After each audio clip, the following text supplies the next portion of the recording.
Hello, Todd.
Rich, Rich Rye.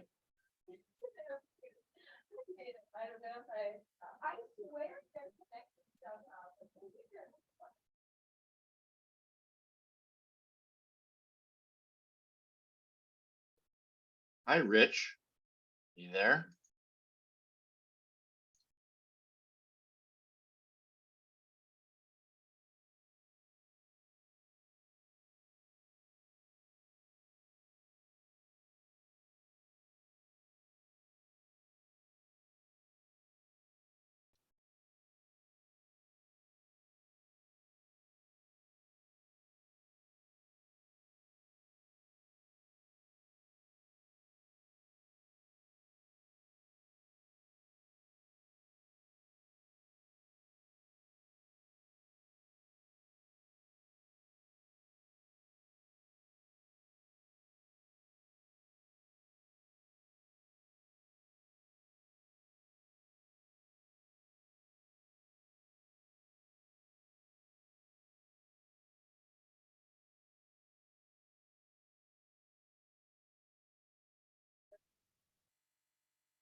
Hey, Rich, are you there?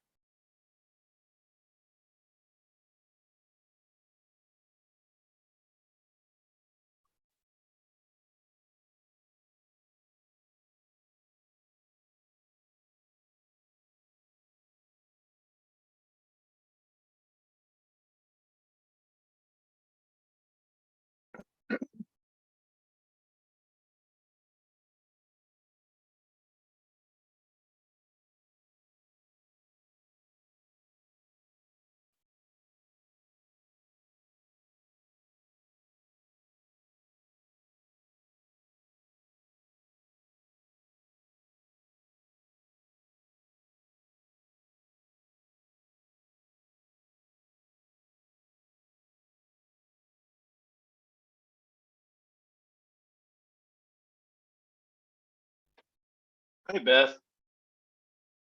Uh-oh. Hey Todd, how you doing? Look at you. You got it figured out on there. That's awesome. Yeah, I did it real quick. Hey, can you let me share the screen for a minute so I can make sure my PowerPoint comes up okay? Absolutely. Let me get there. Stop share. You should be good to go. Okay, let me see. Stop share. Let me share my screen, share screen.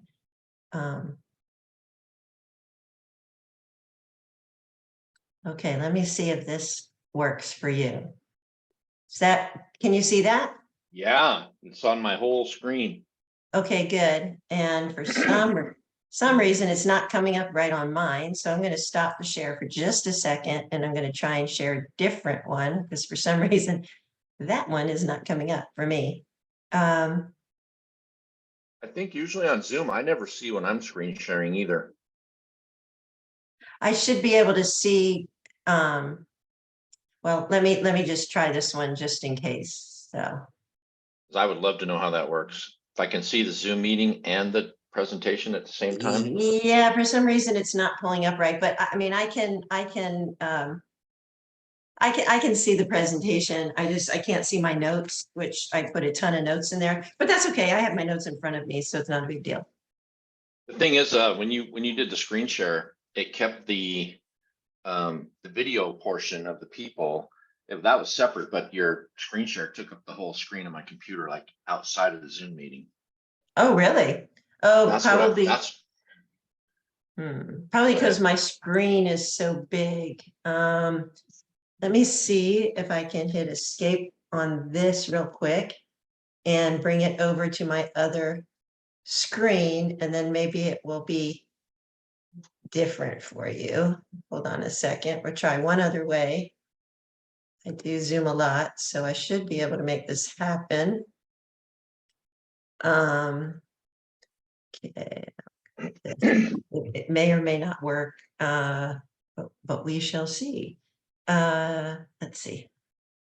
Go back to Zoom. View.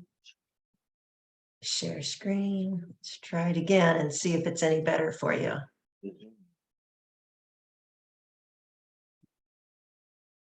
Any better for you? Is that any better, or is it still taking up your whole screen? Yeah, it took up the whole screen, but hold on, before you do anything different, let me see here. Maybe it's one of my settings.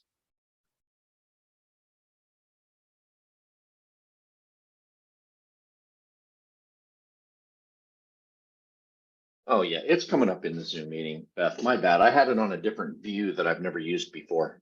Okay, Yeah. that's fine. So, yeah, and when I pulled it up that second time, it didn't show tiles next to it, just showed one great big screen, right? Yeah, well, the Okay. tiles are, you can move them around separately, I think.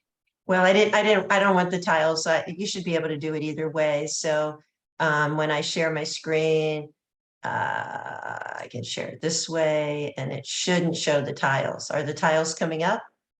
No. When you say tiles, you're talking about the It's videos only you showed showing us? one big screen. It's not showing the next tile, the next screen that comes up, is it? No, it just says recruiting and retention and has purple and a bunch of paint Okay, slots. all right, well, perfect. So whenever you guys are ready, and then we'll go. So, Yeah, we're waiting on probably 3 or 4 more folks here. We'll give it a few minutes. And then I am going to run mine really quickly over the top of yours just for introduction purposes, if you're okay with that. absolutely. I can stop sharing mine so you No, can do no, that. I don't think you need to. Oh, I don't need to? I think I have it turned on so that I can, and I want to try it. So go ahead and Oh, turn okay, on let me yours. put it back on so you can try it. Let me, Oh, it says it will stop other screen sharing. Do you want to continue? yeah, it usually stops the other screens. That's what I'm familiar with, so. All right. I'm going to pull this one up and at least use it as a introduction. And we'll figure our way through this too if this doesn't work. It should. Hi, Kathy. Hi, Rich. Hello there. Rich, Yeah. I've been addressing you for the last 15, 20 minutes because you were sitting in there. But then I don't think you were at your computer, but I could hear somebody talking. Oh my, I didn't turn the mic off. Sorry. Yeah, I signed in early and you were talking. I couldn't hear you. And then I realized he's on a different call. Yeah. No. Yeah. I hope I didn't say anything offensive. There's no audio. You're okay. Oh, okay. All right. I could see you Good. talking, but I couldn't You hear never you. know what I might say when Right? there's no mic when I don't think there's a microphone. Right. Be careful. That's the politician's downfall. Good thing I'm not one of them. That's right. Kathy, did you see we got a bill number? I did. I got your text. You want to go down and meet with Senator Curtis King today at 4 o'clock with me and Chet? No. Okay, all right. I figured as much, but I thought I'd give you the Oh, did opportunity. we just find out that we're having? Yeah, I just found out 20 minutes ago. You plumbing company owners must be as busy as we are. I feel like I've had a fire hose in my neck since Friday. Yeah, we worked all Friday, Saturday, Sunday, Monday. It's just been nonstop freeze calls, breaks. Yep. It's crazy right now. I think we had up until last night, I think we had like 257 calls since Friday. Wow. Wow, that's Yeah. crazy. We can't even, we're on the phone with a customer and there's 3 more calling. We just can't even do anything with them. Yeah.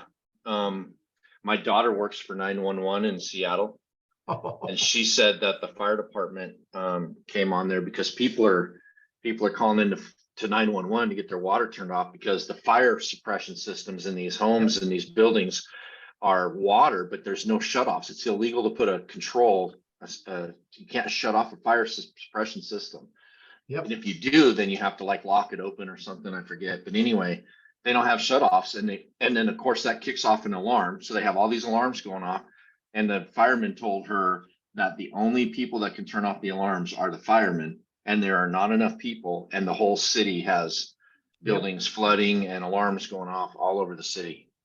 And there's no equipment to dry these people out. That too. We have a giant 25-year cache of equipment here at our place. We were out immediately on Sunday. Oh, And geez. the rental places like Sunbelt Rentals and all the national rental places, they were empty on Sunday as well. So they're shipping equipment in from California and other places, but it's quite a mess. Wow. Are you guys having problems in California, Beth? Well, I mean, not in my immediate area. And in the areas that it is freezing, they're used to it. So it's not, it's the mountains, but our general state is not under freeze. I mean, it's 55 here today. So, No, I'm not, yeah.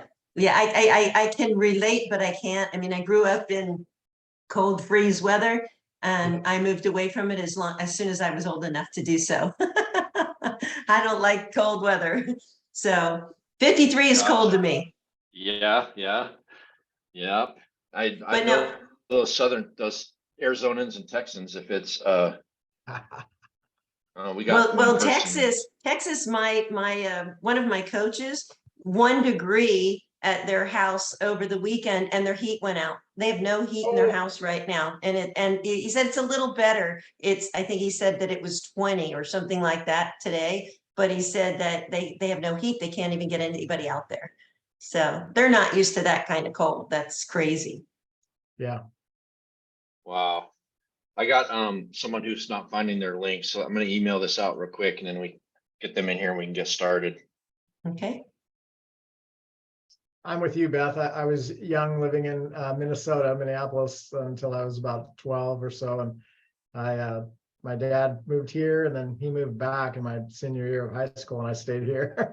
Smart man, smart man. Yep. What area are you in?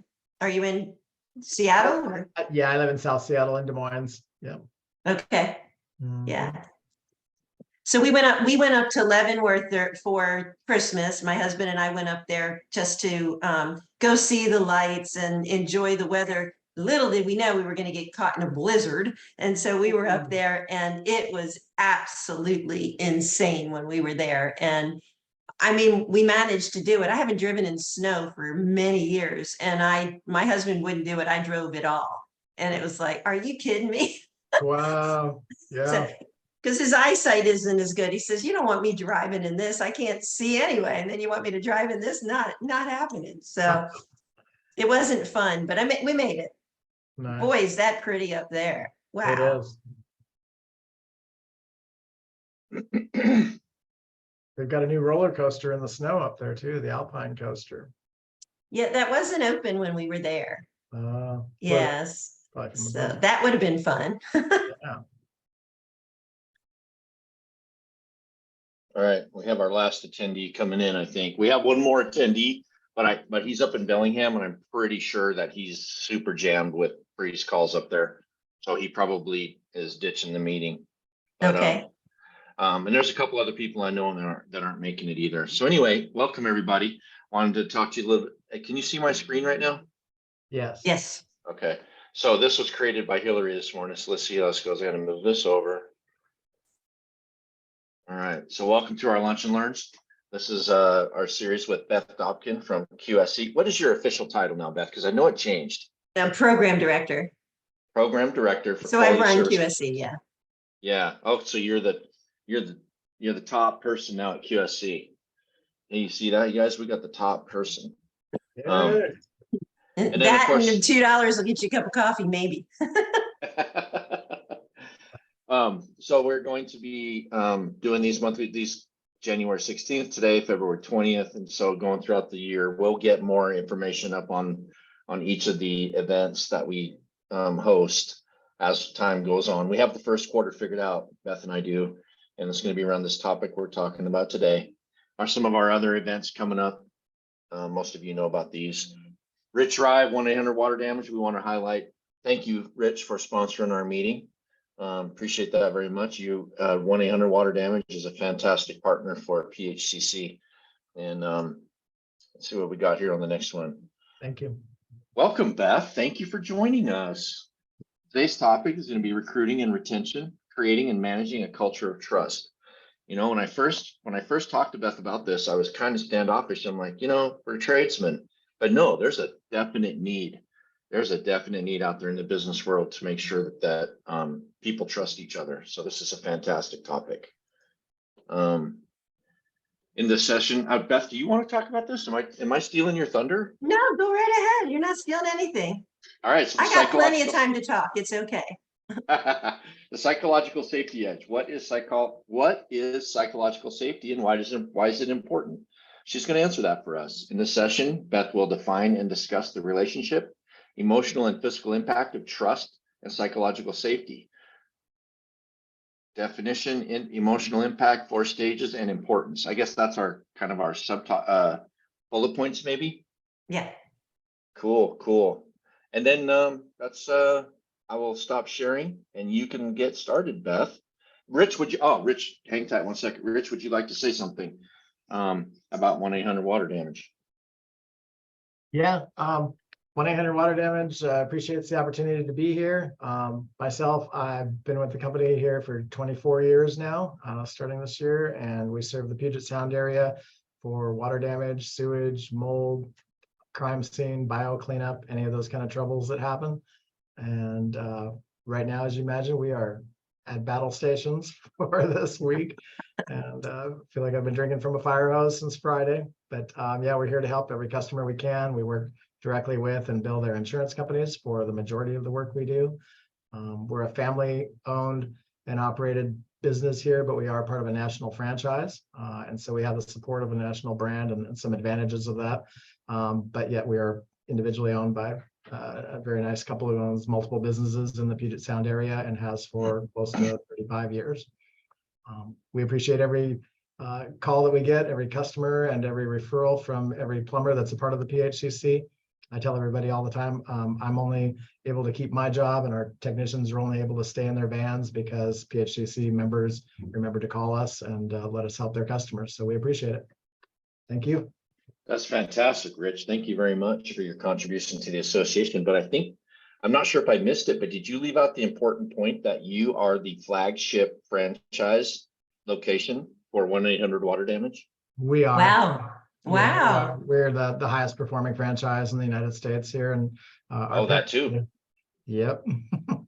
Our parent company, Belfour, is in 13 countries right now, but 1-800 water damage is now in 40 of our states presently and growing. And I've been with the company, like I said, since, well, started originally in 1998, but doing franchising for them for 23 years. And then we were purchased by Belfour, who decided to blow the company up and grow it much better than I was doing. So, yeah. Yeah, right on. Thank you. All right. Thank you, Rich, for filling us in on all that. Beth, I'm going to turn it over to you and let you do your thing. All right. Now let's share this and see what we can do. Okay, you guys can see the big screen, right? Okay. So I'm going to start this off just a little bit differently than you might expect. But the truth is, yes, we all hear about trust and safety within our organizations, and it's really important for us to make sure that our people feel safe. And our business is made up of lots of people and lots of challenges that we all love. I always say if it wasn't for people, I'd love this business, but you know, that's the way it goes. Business ownership is grand, isn't it? But you know, as a whole, each of the people on your team, they contribute to the success of your organization one way or the other. And so we're going to kind of talk about that and talk about ways to better your retention of those employees. So let me see if I can make this work. Okay, we got the next screen, I would assume, right? So anyway, for those of you that I haven't had the privilege of meeting before, which is everybody except for Todd. I wear a lot of hats. Okay, so you know, I'm a mom, I'm a wife, I'm a grandma, I'm a sister, I'm a daughter. You know, we all have that. But then in the plumbing industry, I also hold a lot of responsibility as program director for QSC, as the director of coaching services for QSC. I am also a business coach and work from that. But at the end of the day, I want to ask you, how many hats do you wear? Think about it for a minute. Think about how many hats each one of you wears. And all of you have to juggle multiple things every day throughout your career and throughout your day. And so today, I want to kind of talk about the key aspects of your business and how it relates to employee retention and you wearing all those different hats, if that makes sense. So let's take a minute to reflect on wearing a lot of hats in your business. So in our fast-paced and ever-changing work environment, or the landscape of what we do, like the freeze that you guys just are experiencing, we have to adapt and be flexible really quickly. And we take our roles on and meet the demands of our role as they come. So when it comes to retention, though, wearing many hats, it takes on a whole different meaning. It's about understanding and addressing the diverse needs of your employees. It's about ensuring their long-term commitment and your long commitment to them. And it's about creating satisfaction for them within your organization. You have to be a mentor. You have to be a listener. Sometimes you have to be a a priest, you have to be a motivator, you have to be an advocate, you have to be their compliance officer, you have to be their trainer. It's kind of crazy. It's an endless sometimes, and embracing all those different roles and focusing on retention, it's so important, and it helps you build a strong and dedicated workforce that if you don't wear those hats, you quite frankly, you give up a lot. So during this presentation, we're going to kind of explore the effective strategies that and initiatives that you can put in place so you can retain your valuable talent. And based on lots of workforce surveys, and different things that I've reviewed throughout the past few months, this conversation is really, really top of mind. Okay, so let's take a look at maybe what is happening. So unionization, I don't know if you are experiencing any of that in your workforce, but I know throughout the country, we're experiencing a lot of unionization. And there's a whole lot of other things that are really real when it comes to us be able to even get employees. But the talent shortages that we face, they're not going to go away. They're very long term. That means that we have to find new ways to compete and new ways for us to retain talent beyond pay and beyond the benefits that we can offer. Organizations that make intelligent investments in their employees are the organizations that win, and they get to keep top talent, and they preserve that top talent year over year. So if you're committed to solving this problem, and you take the time to understand your people, and you take the time to be people oriented, then you can be successful at completing those individuals as human beings and making them feel that they're part of the group. So I want you to think about this, because I know I've had this happen in the past, and I think that most companies have had this happen in the past. And is my screen forwarding? I just want to make sure that it is. Yes. Okay. So imagine this: you've been working late one night. Sounds like Rich, you're working late every night right now. And you're working late one night, you're working on a really solid project. Your project manager walks in the room in the office and says that he's been offered a better job and he's leaving. Okay, and this is the same person that you handpicked, same person that you trained, same person that you recently gave a raise to, right? And he says, guess what? There's other people that are thinking about leaving too. And your heart kind of just sinks, and you go, well, what the heck? What went wrong? How did that happen? Why is that going on in my business? And you're thinking also, how am I going to finish this project that I'm quoting? Or should I even be quoting this? Who's the next person to leave? And, the dread's kind of sinking in. So employers face enormous challenges when they consider the increased difficulty of finding skilled people, more demanding younger workforce, right? The growing population of older workers on your team that can leave. The difficulty in finding and keeping talent really has a catastrophic effect on many businesses and industries throughout the world, not just plumbing and HVAC, but boy, is it really prominent there, because we need skilled workers. In addition to those retiring, surveys show that 1 out of 3 people plan on quitting their jobs this year. And most of that happens in the first quarter. So here we are, right? Here we are. The greatest threat employers face is losing their best and brightest to the competition. And that's a lot of talent leaving organizations, and just the beginning of what a lot of people call the perfect storm, right?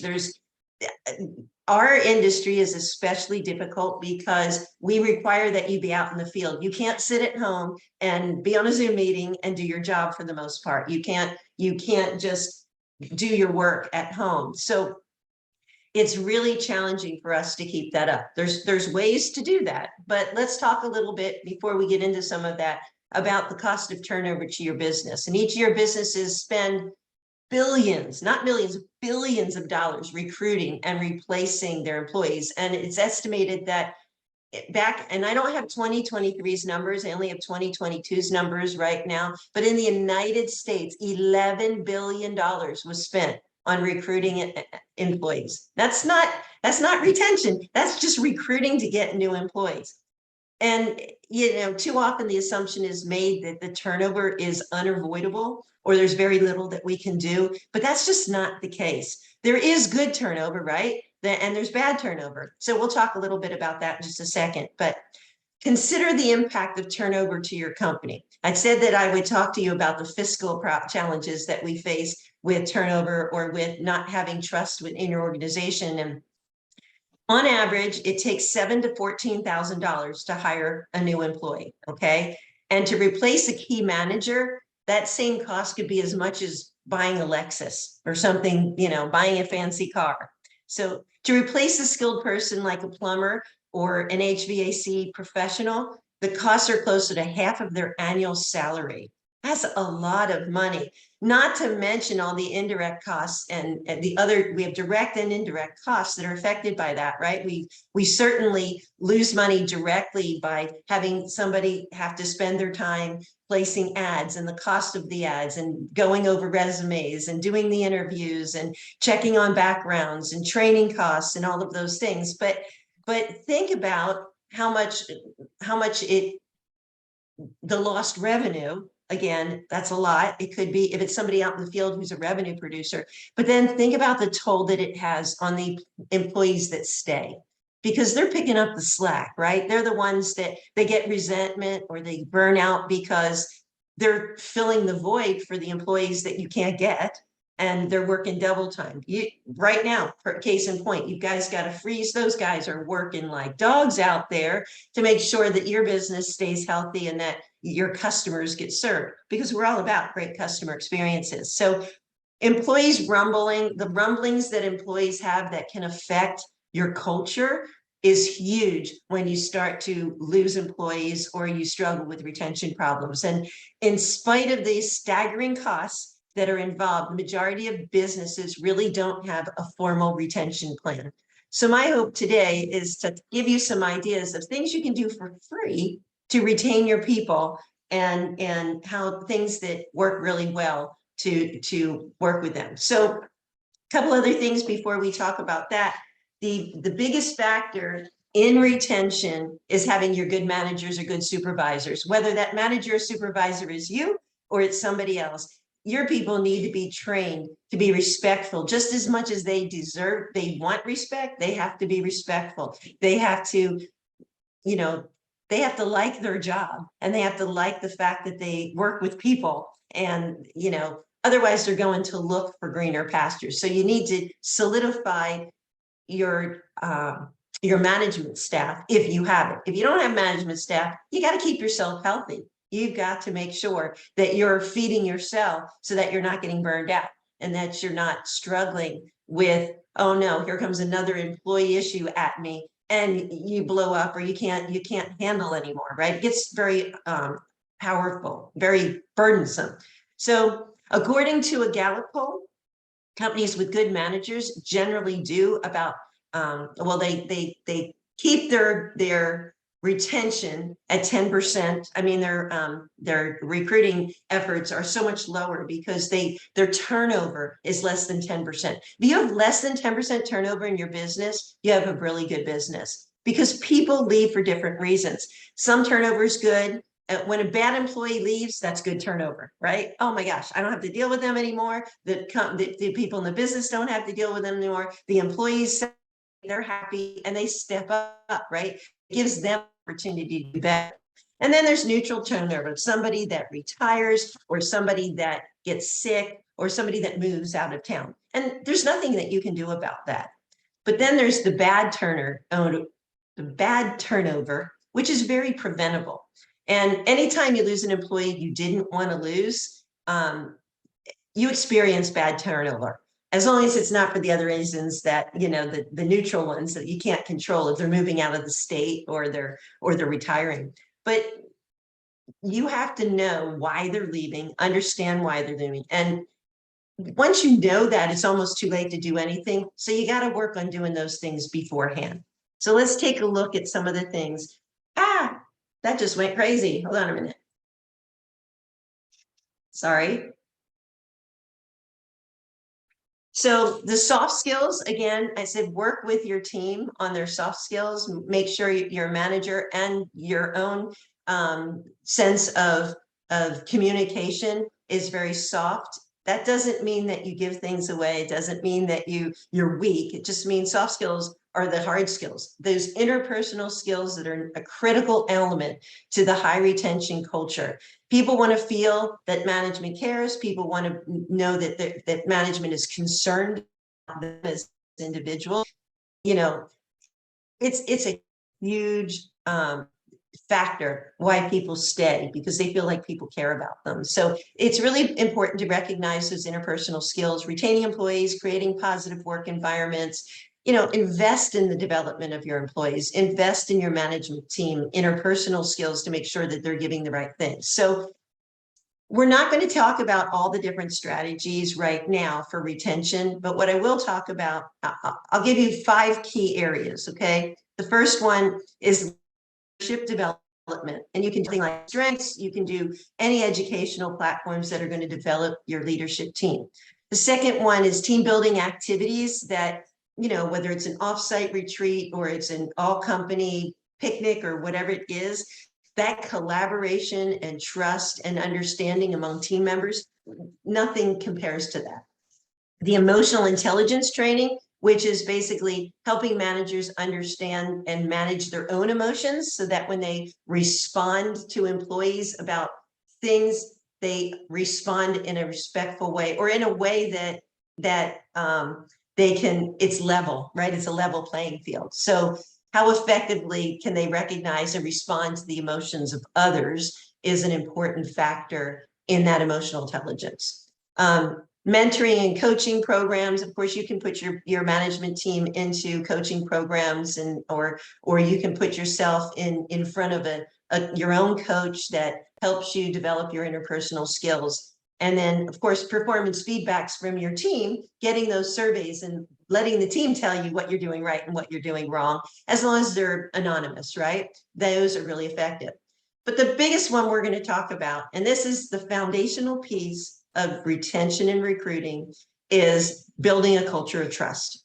And that's where all of this starts today. And then that's really where my conversation with you about everything we're going to cover for the next couple sessions will be about that foundation of trust. So we hear about trust and psychological safety in our organizations, and it improves culture and it creates momentum. Okay, there's nothing, trust really creates momentum. And our business is made up so many people that we have to have them trust us, or else we're going to be in trouble. So let's kind of look at the difference. I'll define psychological safety, and we'll look at the difference between the two. First of all, trust and psychological safety, they're the 2 key factors, the biggest key factors that generate a culture and generate the impact of your culture in your organization. Okay, so trust is the foundation of anything, any relationship. That's the foundation, right? Is trust, including any relationship in a business, at home, personally, friendship, whatever it is. It's built on mutual respect. It's built on honesty. It's built on reliability. When trust is established within an organization, it creates an environment where people, or where your employees feel safe, where they can take risks, where they can be vulnerable, and they can openly communicate. So communicating whether it's their ideas, their concerns, whatever that might be. Now, psychological safety is a little bit different, because psychological safety refers to their sense of security and their confidence as individuals, whether it's saying, I'd like to take ownership of this project, or it's them offering their opinion without fear of judgment or negative consequences. It's the ability to establish your own ideas as being safe to discuss around other people. So while they work together, they sound the same, but these two, trust and psychologically, work hand in hand. They really are intertwined. So at a level of trust between team members and leaders, if you have that, and so psychological safety becomes present, employees are more likely to speak up, they're more likely to be innovative and creative and share those ideas, and they're more apt to collaborate. And collaboration is how invention is created, right? We work together. I don't have all the answers. None of us have all the answers. We need to work with people that have the answers. And that's the collective result of everybody. So the relationship between trust and psychological safety then is symbiotic, right? They work together. It's the foundational piece that enables, trust is the foundation piece that enables psychological safety, and reinforces and strengthens trust. So they work hand in hand. And when employees trust their colleagues and they trust their leaders, it fosters a whole culture and environment. It makes it just is so different and so unique, and it allows those unique perspectives, and it attracts talent to your organization. Because when I trust you and I feel psychologically safe, I'm going to tell others about your organization. This is a great place to work. Everybody trusts each other. We can collaborate and we can share our ideas, and everybody's ideas are important. Everybody knows their seat on the bus, right? Everybody knows how they contribute to the whole. And it's so very important that they know that. So trust is choosing to risk making something you value vulnerable or to another person's actions. It's very personal. Trust is personal, where psychological safety is a group phenomenon. So that maybe that makes more sense. If personally I trust you, but I don't feel psychologically safe within a group to have a conversation with you for fear that maybe you won't recognize me, or you'll take my idea and say it's stupid or whatever it is, right? So psychological safety is the belief that one will not be punished or humiliated for speaking up about ideas, questions, concerns, mistakes, and the team is safe for interpersonal risk-taking. So that would probably be, so if you can think of trust as personal and psychological safety as a group phenomenon, then you've got this down, then you understand it perfectly. So let's look at the emotional connection. So emotionally, trust and psychological safety create a positive and supportive workplace culture. Okay, so when employees feel trusted and psychologically safe, they experience a higher level, and this is great for retention, higher level of job satisfaction, of engagement, and of motivation. So who doesn't want a more motivated employee on their team? Who doesn't want somebody who's satisfied with what they do? You want everybody to be satisfied in their job.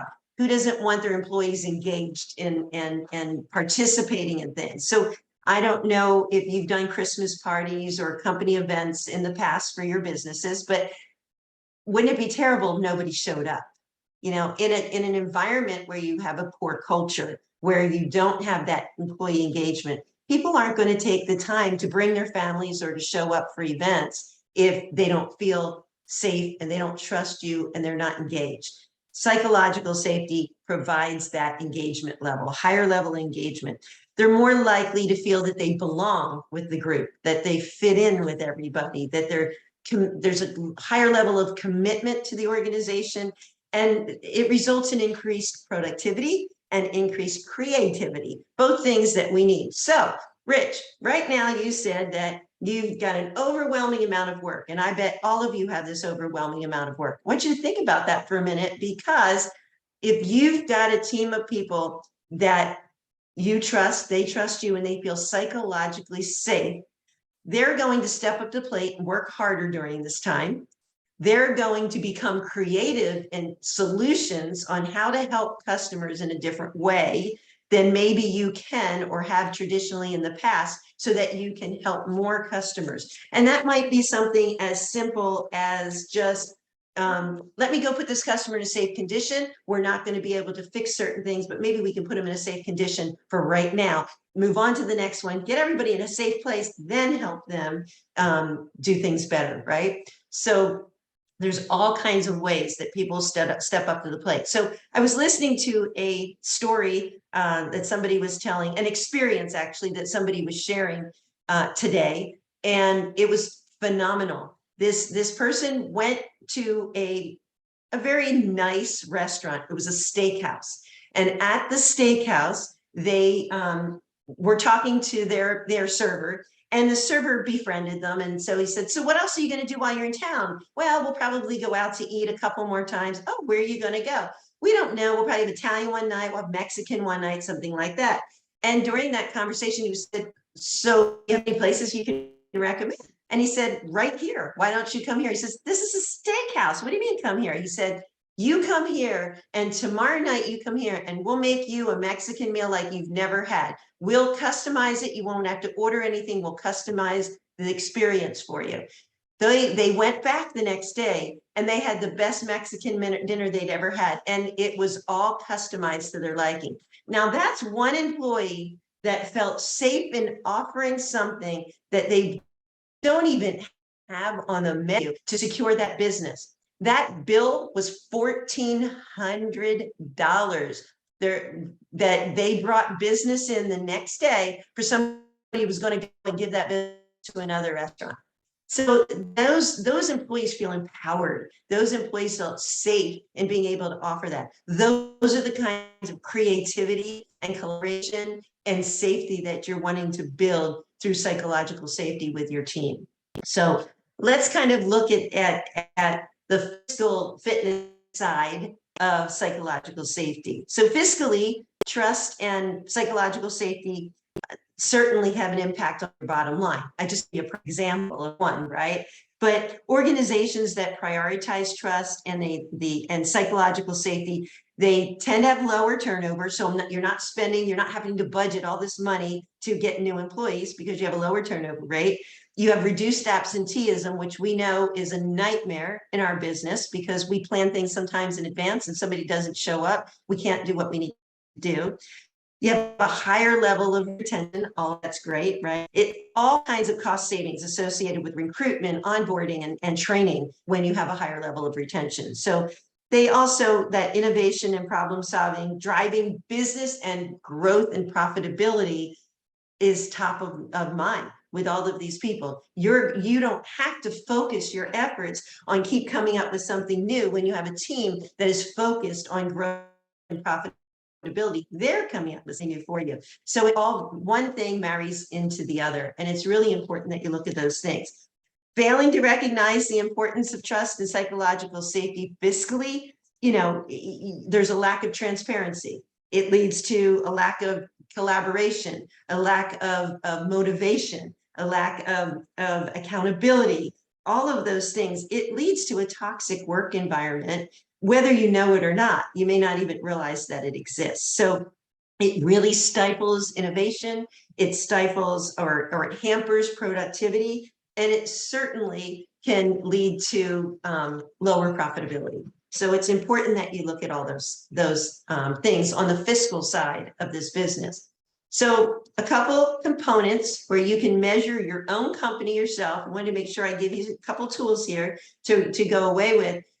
So the components of psychological safety: inclusion, learner, contributor, and challenger. And let me jump into those real quick for the sake of time. I don't want to take up too much time, but inclusion, of course, means that it's the ability to feel like you belong. Everyone feels valid, and it included regardless of their background, their identity, or their perspective, right? You have a totally different perspective from me. That doesn't mean you're wrong. You have a place on this team.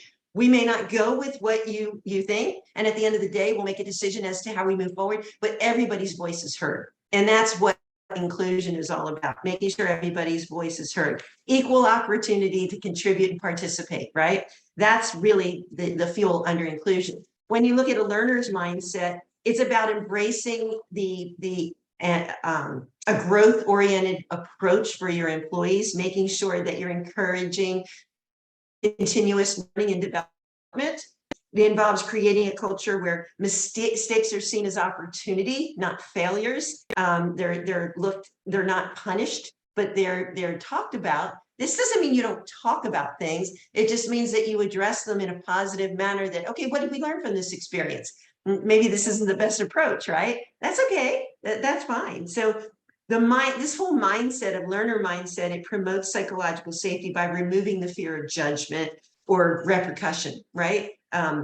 We don't need repercussions when we make mistakes. That just sends us off into the, doing the wrong thing and makes us, what happens, you lose productivity is really what happens there. Productivity and motivation go out the window. So the next one is the contributor voice. Again, everyone's voice is heard. Voice is crucial for psychological safety as it allows for open and honest communication, collaboration, innovation. So it refers to the ability and willingness of individuals to speak up, speak out, share their opinions, contribute to the unique perspectives. And that's what the contributor part of psychological safety is. And the last one is challenger component of psychological safety. And when everyone on your team agrees, you have a problem. Okay, that's not a good thing when everyone agrees. People need to question why you're doing things, how you're doing things, when you're doing things. All of that is important. If they're not questioning that and everything is always status quo, then you might as well be a dictator. It doesn't work that way. And you never innovate when it's one person setting all the rules. So it's important that people feel safe to challenge the norms, right? They ask active questioning. They might look at assumptions and say, well, why would you assume that? They seek to understand more. They look for alternative perspectives. They challenge the status quo.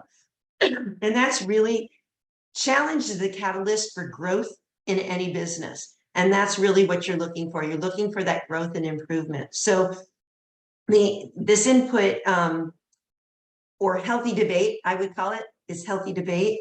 It comes from the different viewpoints. There's several stages in this. So in the first stage, it's just stimulating critical thinking, right?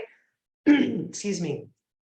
In the second stage, it's innovation gets encouraged, right? So you might not have all this, but first thing you do is say, okay, let's just brainstorm. Let's do some critical thinking here. Let's think of all the possibilities. And then you can innovate and you can come up with ideas from that. And then groupthink is avoided. So I said it, so everybody's going to think the same way as me. I don't ever want that on my team. That's not the way that we change or challenge.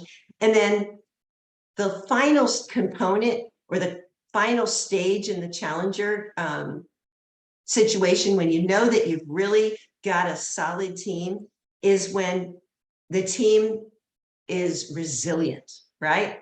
We can have conversations without anybody's feelings getting hurt. We can have conversations where people say, you know what, I'm not ashamed to say I don't agree with you. I don't believe in what the organization is doing today. And let's talk about why I don't believe it. And let's review some of those things. So the evolution of team resilience is amazing when you get to that stage, because that's when the highest level of interaction occurs and psychological safety is at its finest. So these 4 stages work together to create a total environment of inclusion, of empowerment, and of support. And really, at the end of the day, isn't that the business that you want for yourself? So that's kind of the stuff that, as you try to foster a culture of trust and psychological safety, those are the things that are important to review. And so just as we summarize them, psychological safety is important to your business because it creates positivity, it creates a supportive work environment, it creates a culture of trust, it empowers your employees, it fuels motivation, it sparks engagement and innovation, and it drives success. And that's why it's so important to the retention of your employees, because if all, at the end of the day, all said and done, if all that happens, don't I feel good about the place I work? Why would I want to go someplace else? I wouldn't. I would never want to go someplace else. So those are some of the things that I wanted to cover today. You guys have any questions or comments, or share some of your experiences?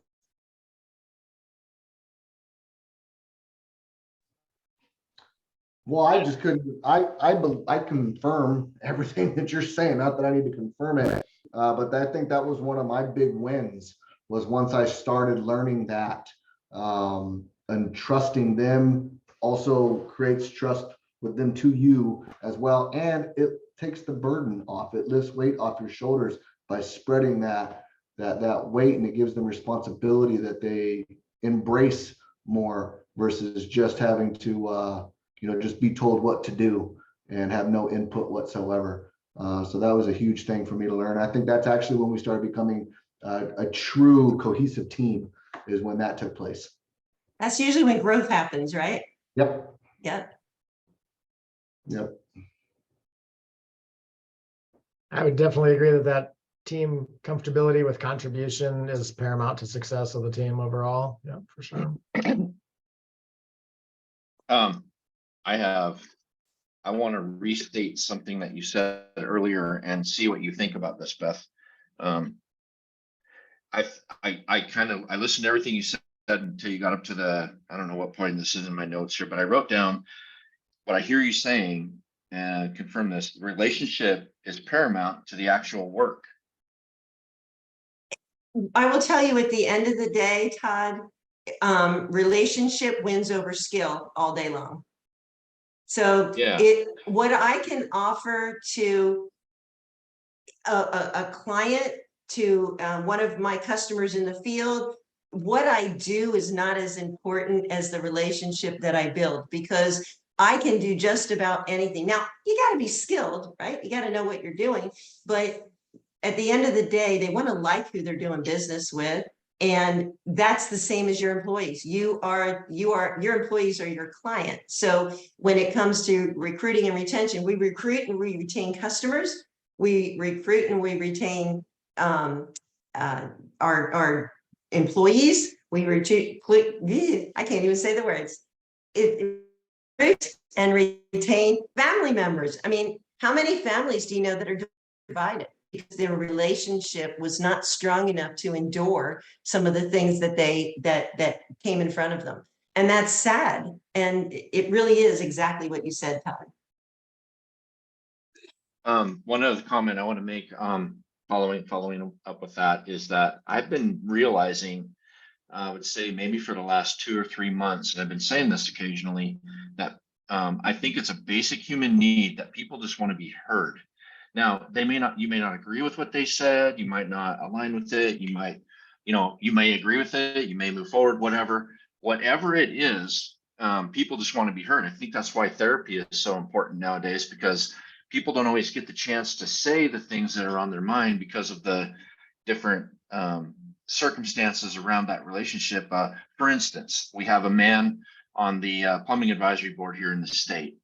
He has 6 kids, and his wife died giving birth to their last child, the 6th child, back in June, I think. So she died 2 days after or actually it was the day after she gave birth. She passed away, and I saw him this morning, and he said the kids, I said, hey, how did the holidays go? How did that go? And he said, wow, it was really tough, but kids, they got therapy. And so we started talking about that. And I said, is that the place they get to talk about? He goes, they don't want to come to me and say the things that are on their mind. They want to talk to someone else because they don't want to burden me more with it. So that's just like one situation. People just want to be heard. And you're telling us, create a situation where people can be heard.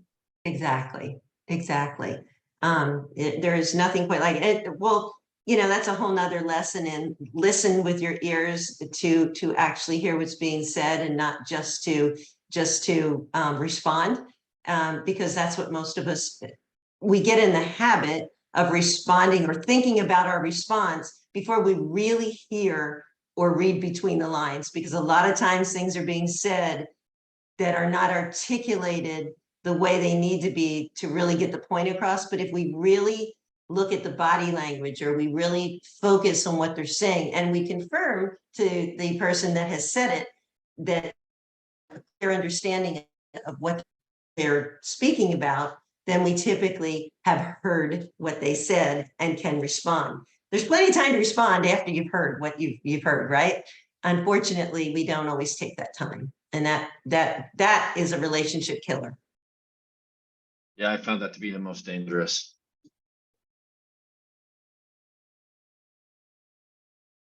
Any other questions for Beth? Comments? Well, I thank you very much for having me today. It's always a pleasure to meet new people, and I appreciate your time today. If there's anything I can do for you, or if you have any questions, please feel free to either accumulate them and ask me the next time we're on a call, or to, shoot me an email or Todd an email, and Todd will get it to me so that I can help you answer your questions. Yeah, that's great. Thank you so much, Beth. Can you just spend like 1 minute or 2 minutes talking about what QFC offers, just in case anybody's interested, what you guys actually do? So Quality Service Contractors is an enhanced group of the National PHCC organization. We offer a lot of things for the service contractor world. So our focus is we have peer groups and performance groups that relate directly to your business. We have coaching that's available through Quality Service Contractors. We have an annual conference that is called Power Meeting or Catalyst. It's being changed to the word Catalyst, which is really to spark and innovate and invent to move your business forward. And through the networking and through all those groups, we have a lot of education and things along that line that QSC has to offer. So it is membership based, and you have to be a PHCC member to be a part of QSC, but we offer a lot and there's opportunity. I would like to, do a shout out in July in Denver, not that far from you guys, is our power meeting, and we'd love to invite you. The whole thing, we're going to do a lot of AI stuff on how to use AI in your business specifically and how it relates. We'll do culture assessment type stuff. We're going to have a speaker that will speak about culture, and he's really good.